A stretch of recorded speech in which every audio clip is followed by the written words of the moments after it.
The story revolves around a 34-year-old man who suspects his wife of infidelity due to her changed behavior.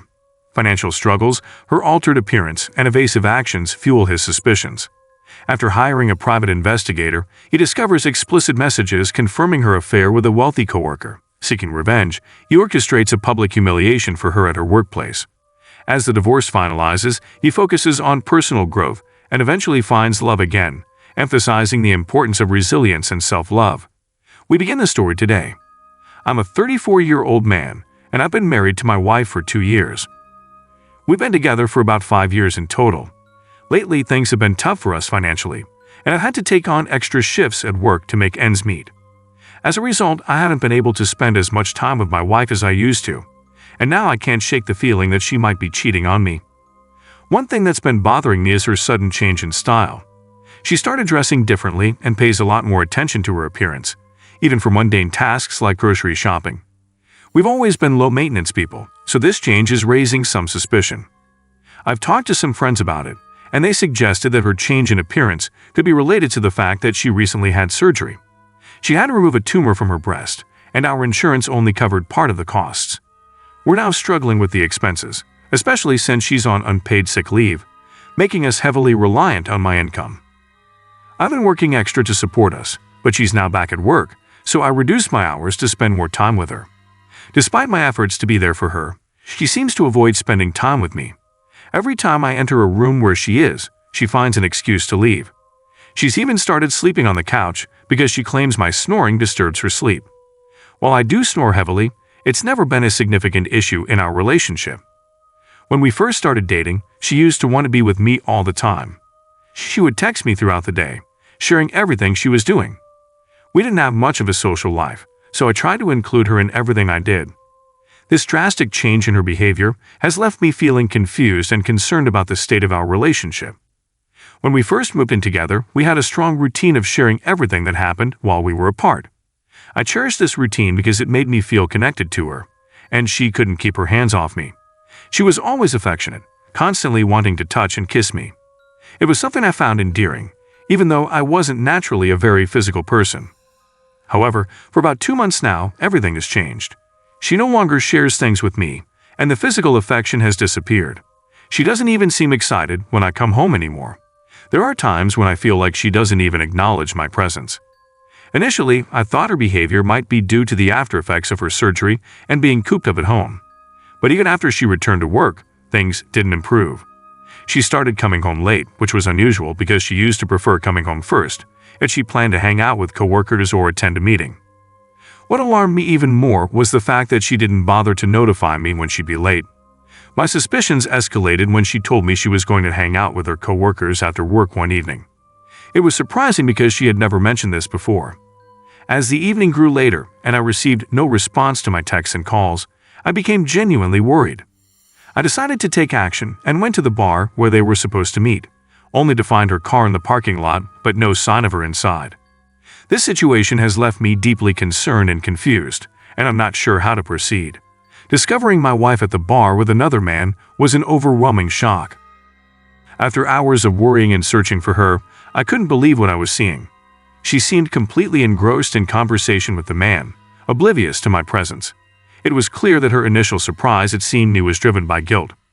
In the heat of the moment, I knew it wasn't the right time to confront her. I've had a history of violent outbursts, and I didn't want to let anger get the best of me. Instead, I made a quick decision to leave the scene and drove to my brother's place. Throughout the weekend, doubts consumed me.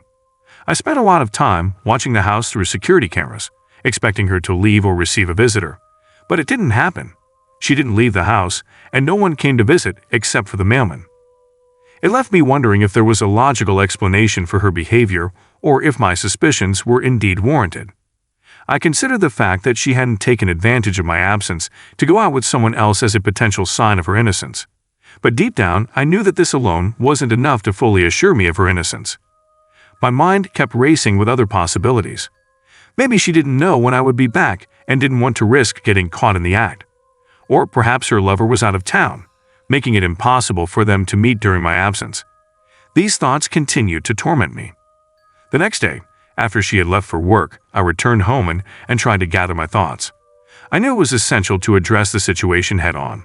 When she got back from work, she did something she hadn't done in a while. She made dinner for both of us.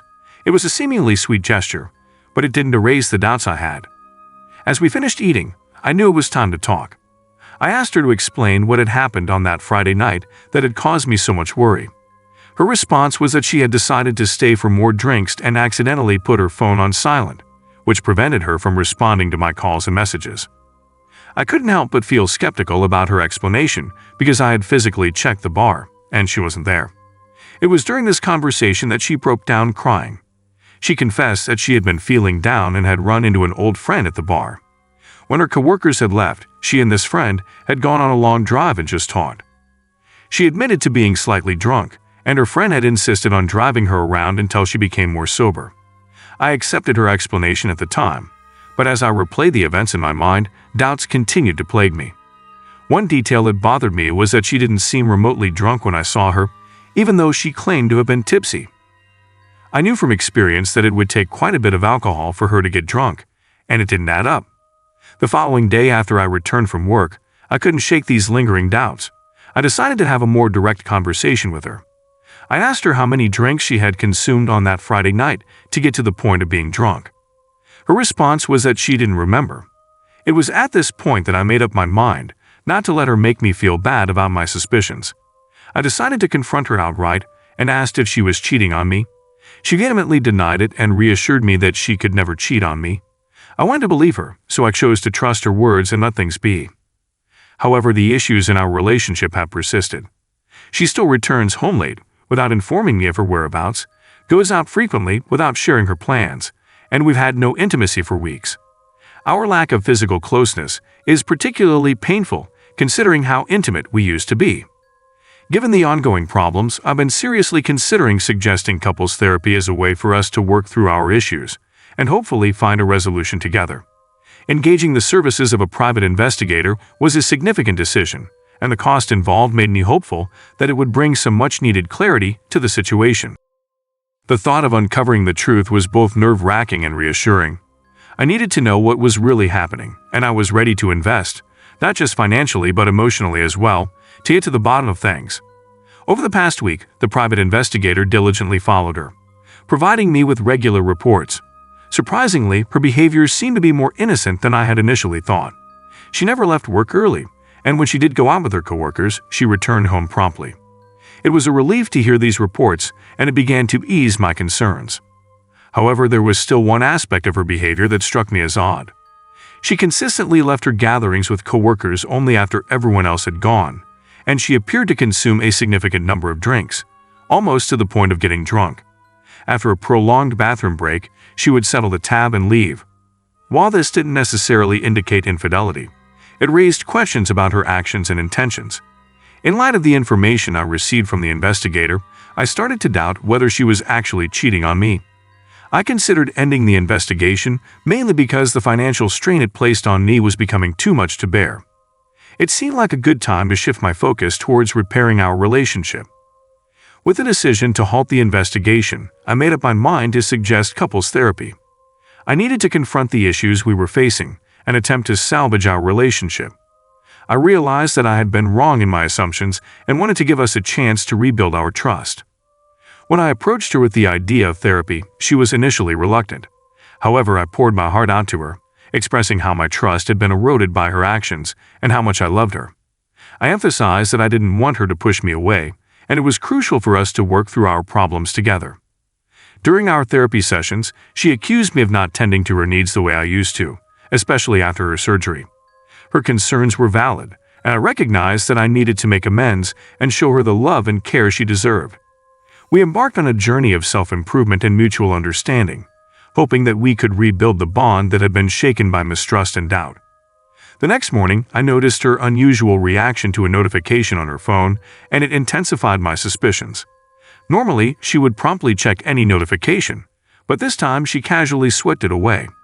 It was a stark deviation from her usual behavior, and it left me feeling uneasy. However, I was torn. I didn't want to rush into unwarranted accusations or provoke a heated argument. Instead, I decided to pretend I hadn't noticed anything out of the ordinary, even though my mind was racing with questions and doubts. Throughout that day, my thoughts were consumed by what I should do next. The discovery of those explicit messages had reopened old wounds and reignited my concerns about her fidelity. I couldn't shake off the feeling that something was amiss in our relationship, and I needed to find a way to address it without triggering a confrontation. That night, while we were preparing for bed, I seized an opportunity. I asked her to make me a smoothie since she was heading to the kitchen anyway. In her haste to fulfill my request, she left her phone unattended. Initially, I had intended to respect her privacy, but curiosity got the better of me. I ended up taking her phone, feeling compelled to uncover the truth that had been eluding me for far too long. I started by scrolling through her text messages, hoping to find some reassurance that my suspicions were unfounded. However, I didn't find anything particularly suspicious there. It was when I ventured into her other apps, specifically her Instagram, that I stumbled upon the shocking revelation. Her Instagram accounts seemed to be a hub for communication with this other person, and direct messages contained explicit pictures and messages that left no room for misinterpretation. The person she had been communicating with had made his intentions painfully clear, and my heart sank as I realized the extent of her infidelity. Discovering those explicit messages in her DMs was like a punch in the gut. It was a gut-wrenching confirmation of my worst fears. The guy on the other end was expressing graphic desires and intentions, and she was responding in kind. They talked about doing things together that she had always told me she could never try in bed. It was as if a floodgate of betrayal had opened, and I couldn't believe what I was reading. One message, in particular, cut deep. She had mentioned how much she loved him, how she wanted his attention all to herself, and how she eagerly offered to do things for him that she rarely, if ever, offered to do for me. It was a devastating blow to my self-esteem and a painful reminder of the emotional and physical distance that had grown between us. What hurt the most was the comparison. The guy she was talking to had a similar physical attribute to mine, but he seemed to possess something she claimed I had in excess. It was a crushing blow to my confidence, and I couldn't help but feel inadequate. All of this was made even more painful by the fact that we were still dealing with the financial aftermath of her surgery, which I had supported both emotionally and financially. I had made significant sacrifices, including giving up a promising opportunity just to be closer to her family. The sense of betrayal was overwhelming, and it felt like everything I had believed in and worked for in our relationship had crumbled before my eyes. It's become evident to me that the guy my wife has been seeing is her coworker. It's clear from their messages that they both make references to their workplace. What's worse, he doesn't seem to know that she's married because he keeps calling her by affectionate names and has never once mentioned that she's in a relationship. I checked her other social media apps and found out that it's the same guy she's been involved with all along. They've been having a sexual relationship since 6 weeks after her surgery. She's never allowed him to come to our house, but she frequently goes over to his place. The night I got worried about her and those mysterious bathroom breaks, she was with him. I can't help but wonder if those breaks were actually moments of intimacy between them. They even took it up a notch by having sex in a park outside. My wife claimed she didn't want anyone at work to know about their relationship, but I knew it was because everyone there knew she was married to me. I felt both pity and anger towards the guy involved, and for the first time since I've known my wife, I felt a deep hatred for her. It made me question myself, thinking I was the problem and had been trying to fix things without realizing I was innocent in all of this. I couldn't allow her to play me for a fool any longer. After I was done going through her phone, I placed it back where she had kept it and decided to take a shower. When she eventually returned with my smoothie, I couldn't bring myself to accept it. That night, as we slept, she clung to me in her sleep. In the past, I would have been overjoyed by this, but now it just felt suffocating. I couldn't stand it any longer, so I quietly left her sleeping there and went to sleep on the couch. It struck me that she had done the same thing in the past, leaving me alone in the bedroom, unable to sleep on that couch. I spent the rest of the night on the bare floor, staring at nothing. As soon as morning came, I left the house. I needed a change, so I bought a new couch. When my wife asked if everything was fine, I just told her it was, making up the excuse that I had returned from work late and didn't want to disturb her sleep. She didn't say anything, and we carried on with our routine. She texted me at work one day to let me know she'd be coming home late, and I replied with a simple "it's fine." I knew she was going to be with her affair partner, and each time it happened it broke my heart all over again. She had lied to me repeatedly, and I reached the decision that divorce wouldn't be enough. I needed to make her pay for her deceit and infidelity. After some research, I discovered why she had chosen her coworker. It turned out that the affair partner was the heir to a majority of the shares of the company she worked for. She had pursued him for his wealth, nothing more, nothing less. Her birthday was approaching, and I recalled their promise to meet in her office for her gift, which I was pretty sure was just another rendezvous. This gave me an idea for a way to make her pay for her actions, and the best part was that I wouldn't even be present. I went to my in-laws and convinced them to help me plan a surprise birthday celebration for her at her workplace. The plan was to visit her during her break, drop off food and cake, and then leave without disrupting the workplace. Her office was generally lenient about such things as long as they didn't disturb others, and I intended to use that against her. Her parents agreed to my plan, and everything was set for her birthday. I didn't wish her a happy birthday. She probably thought I was planning something, and she was right, but it wasn't what she had in mind. When it was noon on the day of her birthday, I called my father-in-law and regretfully told him that I wouldn't be able to make it to the party because something urgent had come up at my workplace. I urged him to proceed with the plan. I knew she would be in the office. I told him to head straight down to the warehouse because she had informed me that she would be doing some inventory work there. They reached the office in the evening and found themselves in a situation that took them completely by shock. I wasn't present when it all happened, but the news of what transpired spread through our small town like wildfire, and I ended up hearing every sort of detail. Her parents and sister had apparently rushed to a warehouse only to find her completely naked, engaged in an intimate encounter with another man. The scene was chaotic from what I heard. Her mother had even slapped her while she was still in that compromising position and had started reprimanding her right there on the spot. The guy, still partially dressed, had made a hasty escape while trying to get his clothes on. Her sister and father left the scene without her, leaving her exposed and humiliated. It must have caused quite a commotion, especially considering it happened in their workplace that night. When she finally got home, I was waiting for her. She seemed like she had something heavy on her mind, something she needed to confess. She admitted that she had been cheating on me for a while and expressed her remorse. She said it was because she had grown bored while waiting for surgery and had somehow ended up talking to this other guy. Surprisingly, I told her that I already knew about it. She was taken aback and began to beg and plead, saying she never intended for things to go as far as they did. I chose to believe her, wiped away her tears, and she kissed me. One thing led to another, and she initiated intimacy.